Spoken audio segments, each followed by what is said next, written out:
What's up mga par? Ngayon ngang araw ay may pupuntahan kaming birthday. Sana laging may birthday pag Sabado para always happy. Sasakay na nga ako dito at baka maiwan pa ako ng mga kasama ko at di makasama. Si paring Jim nga pala yung driver namin ngayon. Siyempre basta driver, sweet lover.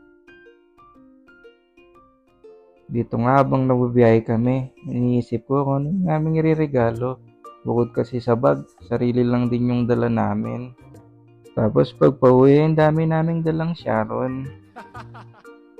At habang nakatingin nga ako sa daanan, naisip ko baka lumabas dito si Edward at si Bella. May nakita nga kaming lake dito. Gusto sana namin mag-swimming kaso malamig pa, kaya hindi muna pwede. Bumaba muna kami saglit para tingnan yung magandang tanawin.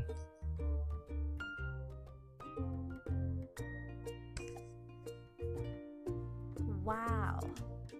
Bigla nga naming namiss dito yung mag-fishing tapos mag-ihaw sa mga nahuli namin. Nahiya nga kami pumasok dito kasi ang daming bisita.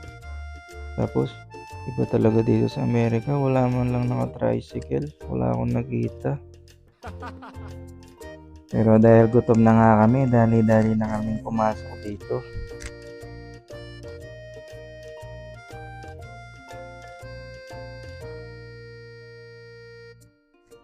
Pagpasok nga namin, ang dami nga talagang tao. Nahiya kami kaya sa gilid na muna kami.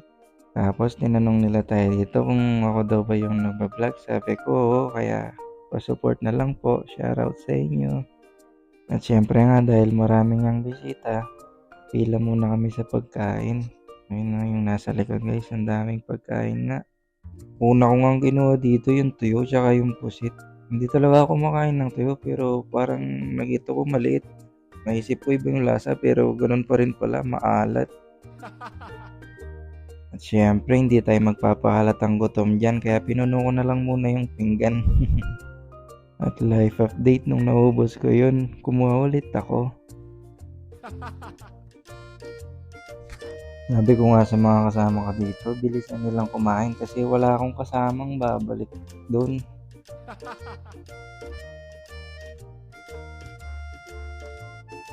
Binigyan nga nila kami ng ganito. Akala ko jelly ace lang. Nung tinikman namin, ang pait alak pala.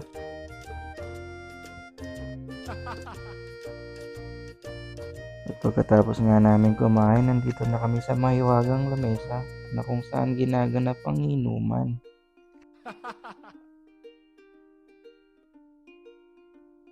At ang dami nga ng mga to pero nagustuhan ko rin siya. Masarap naman kasi kahit medyo mapait. Dito nga tinitingnan ko kung inaantok lang ba ako o tinamaan na ako sa mga nainom ko na. At syempre bago umuwi, hindi pa rin talaga mawawala yung pag-Sharon. Yung pagbalot ng pagkain. Yung tipong pumunta kaming walang dala, uwi ka na ng maraming dala. Sige Gerald, balot lang ng balot. Nandito ngayon nagpaalam na kami kila ate at tita kasi medyo gumagabi na. Hindi pala medyo, talagang gabi na nga pala kaya uwi na kami. Hanggang sa susunod, paalam.